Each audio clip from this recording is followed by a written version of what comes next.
Hey ho, here we go. I'm going to show you another exercise today that's awesome. And I'm going to show you the bodyweight variation. So it's awesome with the kettlebells. It's where it kind of became more popularised. And when Pavel back in, whenever it was, 2000, 2001, and brought out the kettlebell revolution, and Renegade Rows became a thing, and people started using them with dumbbells as well. Of course you can. You can also do the bodyweight variation, and should you really be adding a load if you can't do the bodyweight variation anyway? Again, no! Alright, so I'll show you a few regressions on that.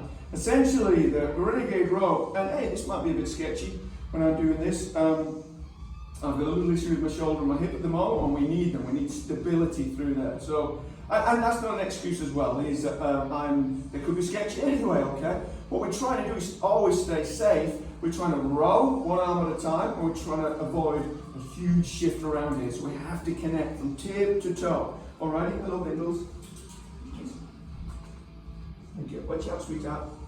Alright, so what we do? Kettlebells. Now look, right, they're closer together. So if I had those wider, it's going to be even more difficult. You understand the tripod, 1 point, 2 points. So I'm having my feet wide. I don't want them too wide. Again, the closer my feet, the wider the hands, the more difficult it's going to be. And to the point where it becomes impossible. You're going to be fighting physics, okay? Unless you master, there is no spoon. Okay? So, feet are not too wide, round about shoulder width and a half. I press down hard and keep this long plank, and I'm pushing down with this one, not a collapsed wrist, but pushing down that sweet spot, really driving down. That's engaging here, shoulder pack. I'm going to roll this one, lift, and I change that out. Okay, get the idea. All right, I'm going to do 2 more of them, too many more. All right, now. How would you do that? You could go light, where are they? They're 32 kilos, so significant amount of weight in that position. One of the things you might have noticed, jacking my hips up probably a little bit, but they were acceptable. I could feel they were acceptable. Can they get better? Of course.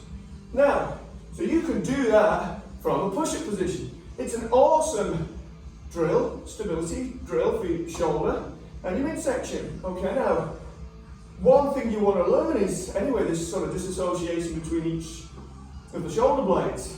Allow one to protract while one retracts. That's a good thing for you to master. What we want to do is keep the shoulders packed down. Okay, midsection's not going to wiggle wobble around. You've got to keep your hips engaged, your butt engaged, yeah, your tummy engaged. And the other thing, when you lift this arm, what happens a lot of times is, I'm just going to show you from box position, people do this. Who wants to be doing that? We're squeezing the shoulder back, like so. So you're trying to bring that shoulder blade to the center line. All right, now I'll show you a real regression. So you could have your thumbs touching, you could have your knees apart, and then lock that pelvis down. So you can do this from the knee. Go squeeze, don't shift, squeeze, squeeze. So you get that retraction, you get a roll component. You get instability, as I say, shoulder, support shoulder, midsection. When you're ready to, so be proficient off your knees until to a stage where you're able to come off into that plank position here. And then again. So there shouldn't be any shift, so instead of shouldn't be this sort of stuff. Okay? You know, when you see people doing these, you know, I mean, Australia's really poor for this, and just constantly thrashing. See, a lot of these group programs, they're thrashing people just to make them tired. Yeah, and cheerleading, good. It's not good when you're doing that. It's in fact doing the opposite of what we're trying to do. And if you're one of those people who attends those kind of things, just to be made tired just for a sweat fest, but you're always at the physio or osteo or chiro or massage therapist, you know why. Stop chasing pain. Go to the root cause. It's because you suck at moving. Okay? So, and shame on you personal trainers out there. Alright, so we want to be locked in. Head doesn't drop, everything. Squeeze. Squeeze. Give your dog a kiss. I know. Alright? Get the idea. Then, when you do start with kettlebells or dumbbells, you make sure they're safe. These are The wide base kettlebells, pro grade, so they're all the same dimensions even though they're different weights, but they're stable. But you know that like an 8 kilo kettlebell, even with those dimensions, pro grade dimensions, still going to be more unstable than that. That's not going to move anywhere. And when, as I mentioned about jacking your hips, backing up, what a lot of people do, especially when they go into weight for the first time, my shoulders look over my wrists.